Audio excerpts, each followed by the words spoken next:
I'm D.L. Golden. And I'm SF Rogers. And we are the Author's Chaos. Today we are talking to... Freya Victoria. Freya, why don't you introduce yourself? Tell us a little bit about yourself. Hey, I am Freya. We're going to go with my entry into the book world. So, first memories of reading is... I don't even know why this sticks in my head, but sitting in a living room reading Little House on the Prairie is like the first book memory that like I remember. And then like going to the library and checking out books and doing all of that. So my first entry into spicy books would be like Nicholas Sparks, because for whatever reason my mom would let me check those out. Right? Same. And then as I, was an adult and had my own bookshelves in my own place, the books got progressively spicier. And about, actually just over 2 years ago, I was looking for ways to make money from home and stumbled across a TikTok on audiobook narrating.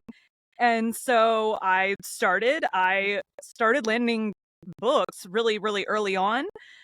And then in like January, so I started like in September. In January, I'm like, I want to narrate fiction because I'd only done nonfiction up to that point. So I'm like, we're going to write our own. And that's not actually the book that's come out, but it got paused because Beauty and the Beast took over around last Christmas. And so we were like, Beauty and the Beast took over my brain. I couldn't write on the other one anymore. So that's how we got to where we are now. That's completely fair, I think. Well, and it's crazy how as writers we'll be working on something that we're super passionate about, and then something else comes and just like wiggles its way in, and it's like, I can never touch that other book until I finish this idea. I tried so hard. So Christmas is when the Beauty and the Beast took over. And so in January, I'm like, we're going to spend, because I had taken about 6 months off of writing. So in January, like New Year's resolution, I'm going to spend 10 minutes a day working on my own book. So I started back over. That one was a sci-fi fantasy, like dystopian kind of stuff. And so I'm like, oh, we're just going to start over because 6 months, I don't remember what I wrote 6 months later. Yeah. So I'm like, we're going to start over and we're going to edit it. And then my brain just kept, as I'm editing the sci-fi fantasy, it's like, but Beauty and the Beast. Beauty and the Beast. I currently have 2 whips going. So because I'm waiting on my cover work to come back, right? So I get it of like, I got to get these out. I have to get these stories out. So I get it. Completely get it. I cannot do that. I can't operate on 2 at once. I'm like, okay, my one takes my entire focus the entire time. So I'm just going to say... I tried to outline the next book, and my brain was still like, nope, we're not done. This one is not out yet, so you need to like pause. Right?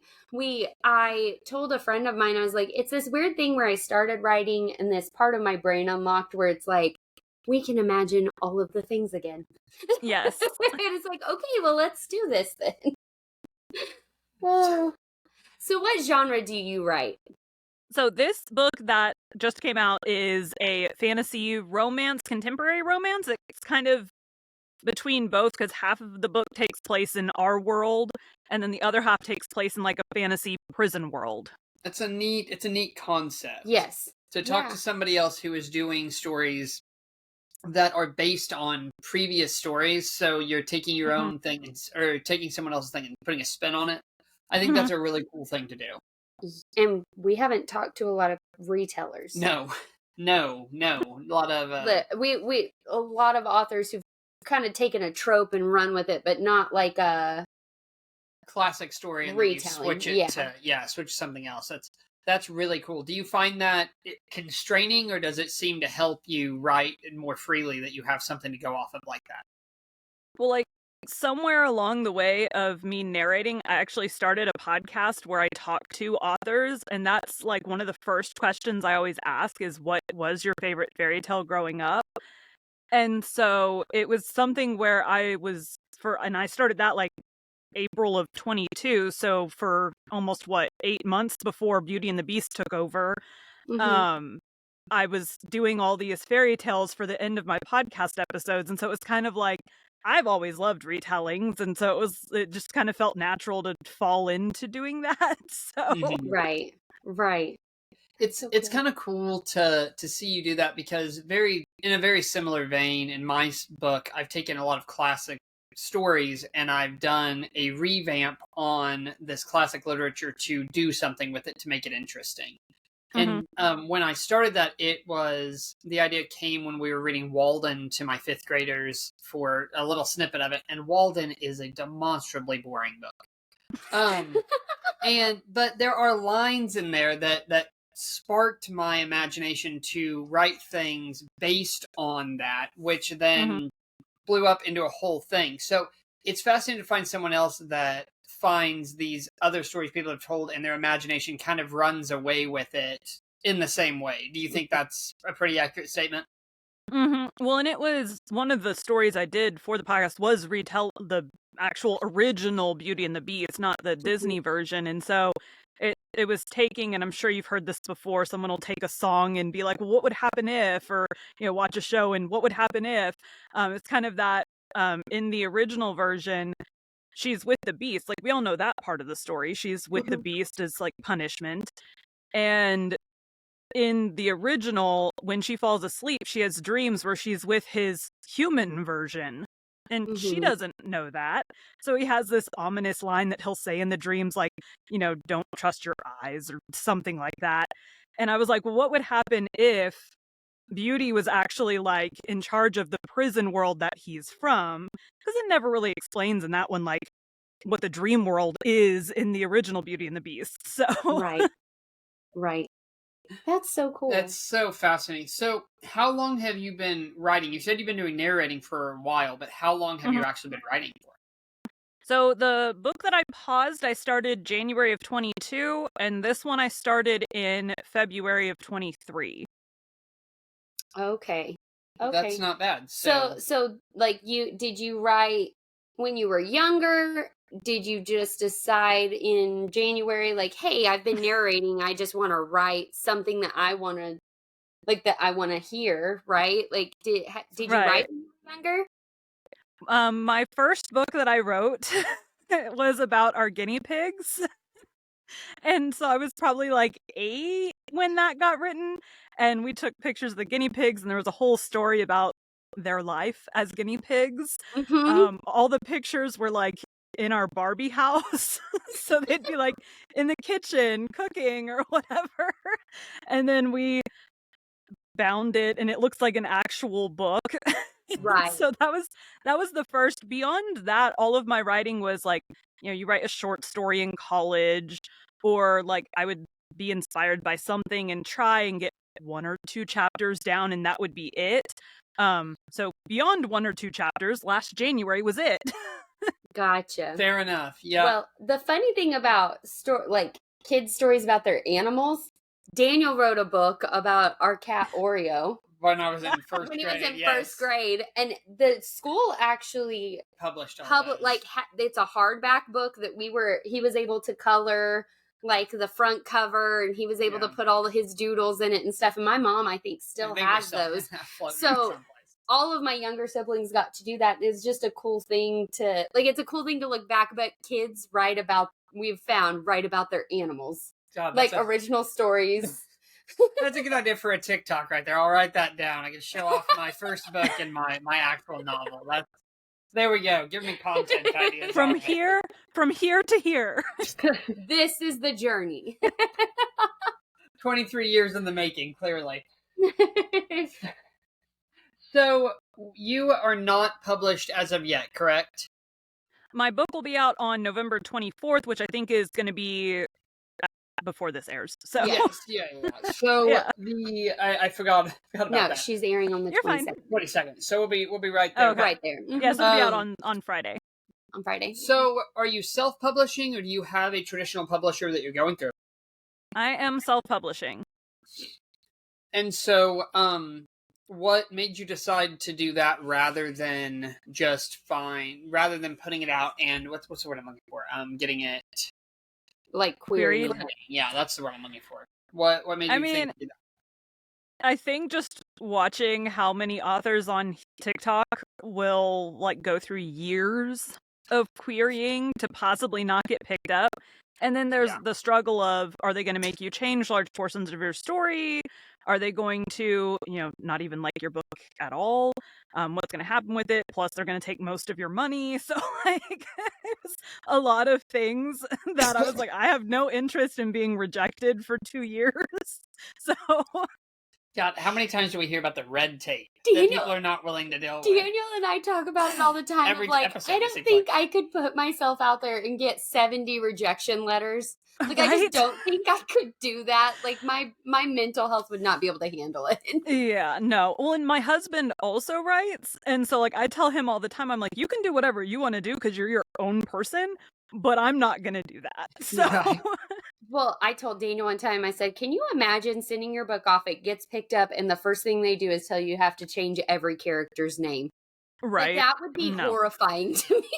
Right. I spent a lot of time, so in my series, all of the major fairy tales, because it'll be a series of 7 books. Oh, no. Oh, I think it paused. Yep.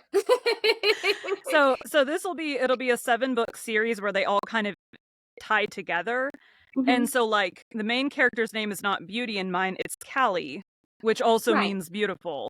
The beast stays the beast until the very end, but his name means basically like beast or something like that. Yeah.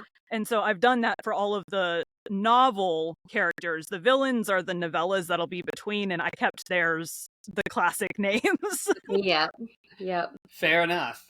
I think as authors we get so attached because we spend so much time with the characters. I don't understand how people do that though. Like, send their book off and then they're like, the main character's name needs changed. Like, how do you reconcile that? I think you would have to go into it with the mindset that that's probably going to happen. Right. That's the only way I figure they get through it. I don't know. Yeah, I mean, I guess that expect disappointment and right.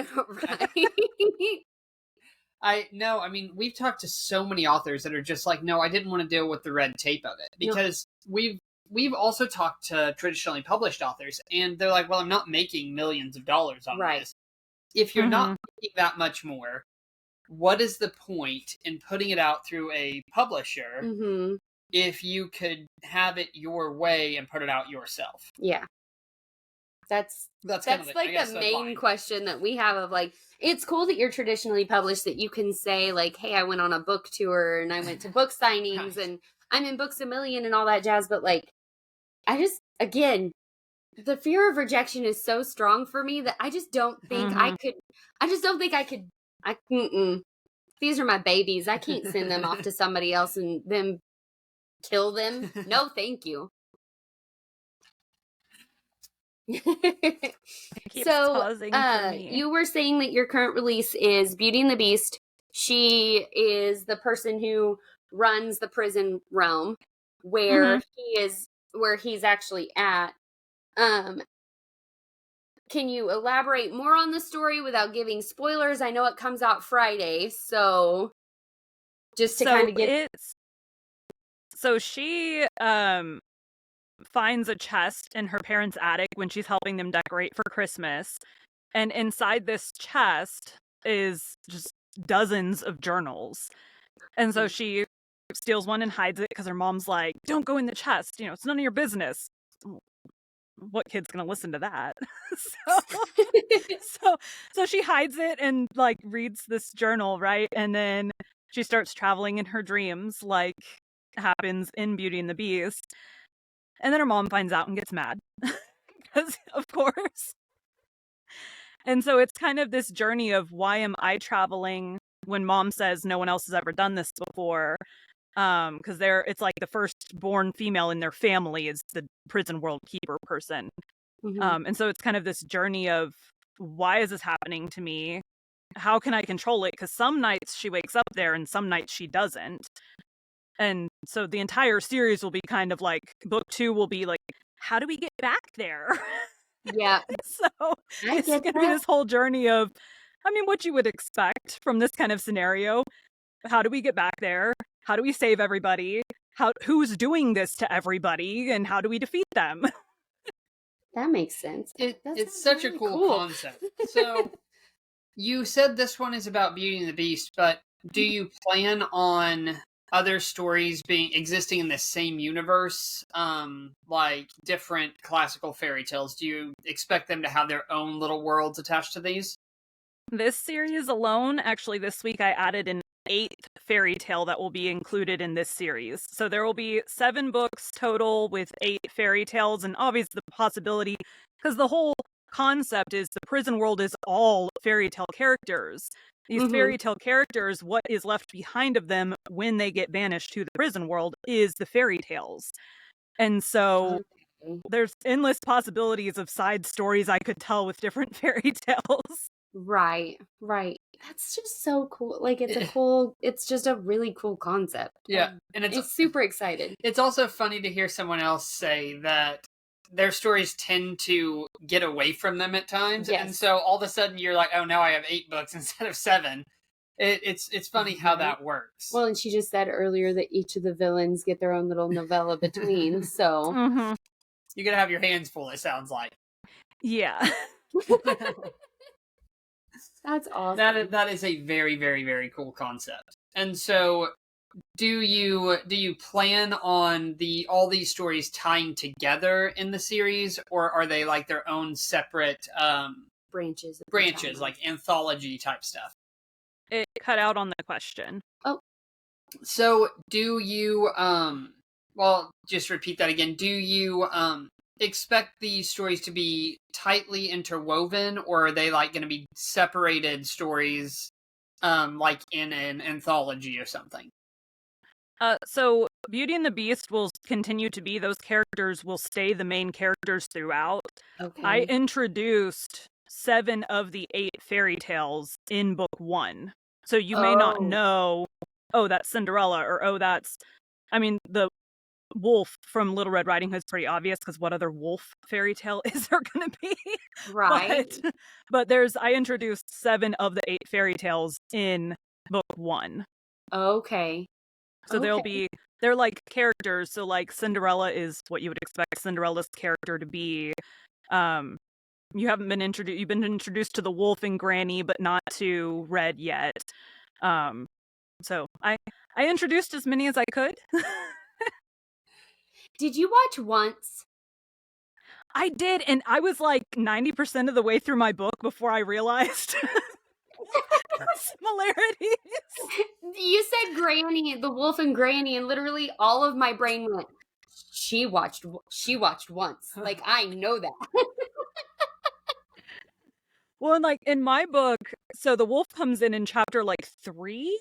And so like I hadn't even realized, it wasn't until like I was getting really close to beta readers that I was like, there's a show like this. Well, I love it, and I just have a feeling I'm going to love your series because it just sounds so good. And we actually just had someone comment on TikTok, going to add this to my TBR. And I lucked out. One of my beta readers has become kind of a partner, we're going to call her, in like helping me plan, like, well, how do we, with the first novella, someone has to be like in the good camp for some of these things that happened in book 1 to have happened. And so like, oh, well, this is how that happens. And this is how, and so like, me and her bounce ideas back and forth off of each other for all these characters. That makes complete sense. Having friends that are also fans helps, I think. Yes. For sure. So we are coming up closer to the end of this.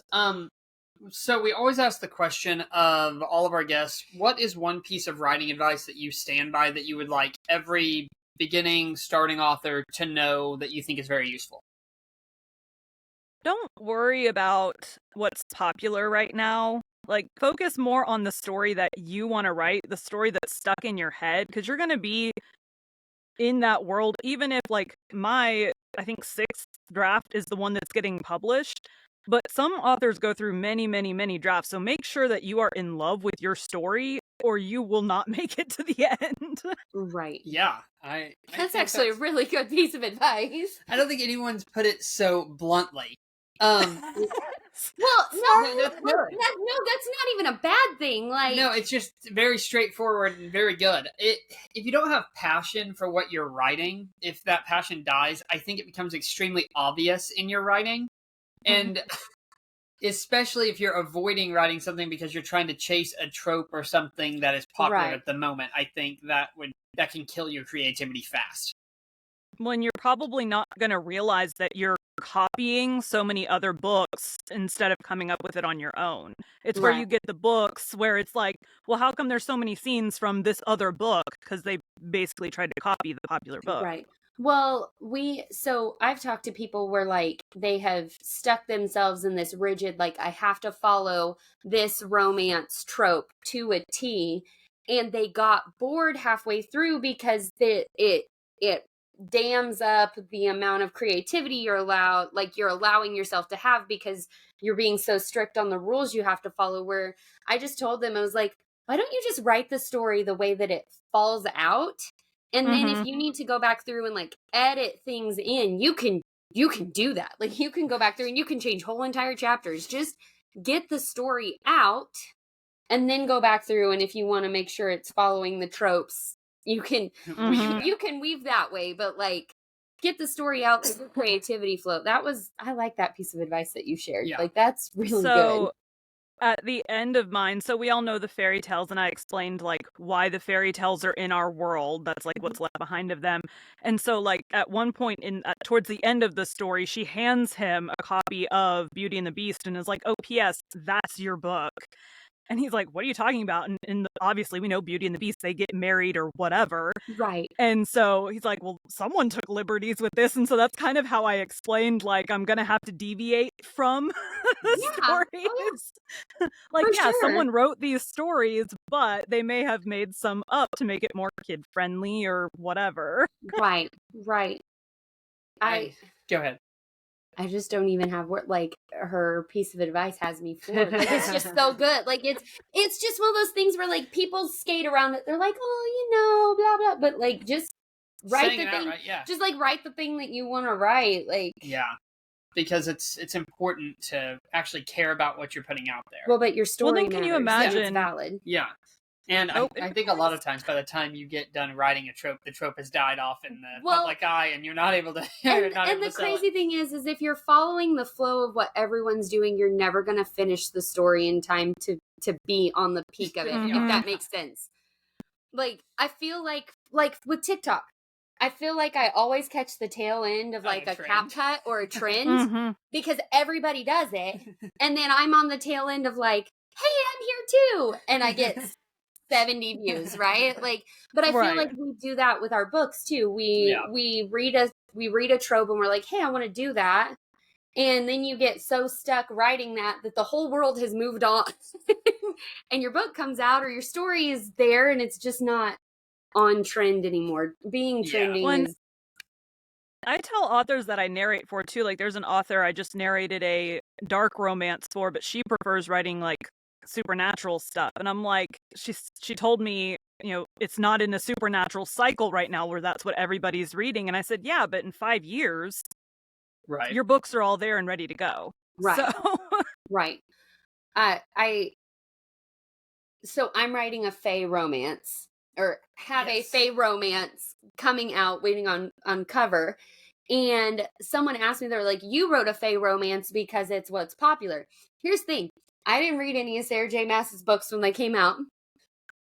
Because I'm one of those people that like, if it's trending, it's probably not something I want to read right now. If everyone's reading it, I am probably not going to read it at the same time.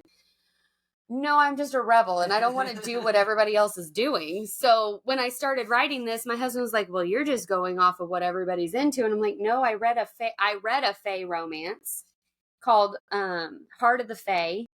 And I loved the writer, Emma Hamm. I loved the way that she wrote. And I was like, nope, I want to write a fae based on her fae because her fae are brilliant and different. And I like them. And it's a Beauty and the Beast retelling. It's every vampire book after Twilight. Right? Every vampire book after Twilight. Everyone. So, like, that's the thing, though, right? Like, they saw something they liked and they decided, well, I can write a better vampire. Well, I can write a better Fae. Right. There you go. I can write a better Fae. It's so funny you said that about waiting till the trend was over, because I did that with Once Upon a Time. All my friends were like, I love this show, it's so good, and I waited till season 3 before I started it, and then binged through it so fast. My husband and I binged it a few years ago. I started it when it came out with my mom, and then moved out and didn't have cable, didn't have internet, like was living back in the Stone Ages because we were broke.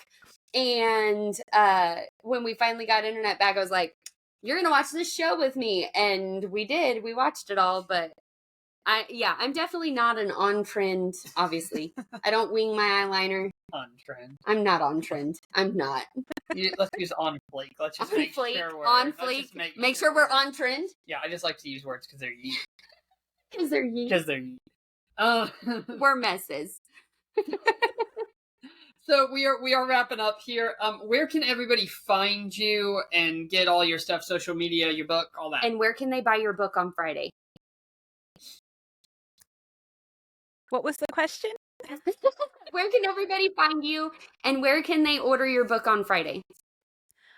So I have my website, FreyaVictoria.com. I am everywhere as Freya.Victoria.author. So as far as social media goes, and I am going wide from the very beginning. So anywhere you can get books, hopefully they'll all be available on Friday. We'll see. That'll be awesome. Anywhere you can get books.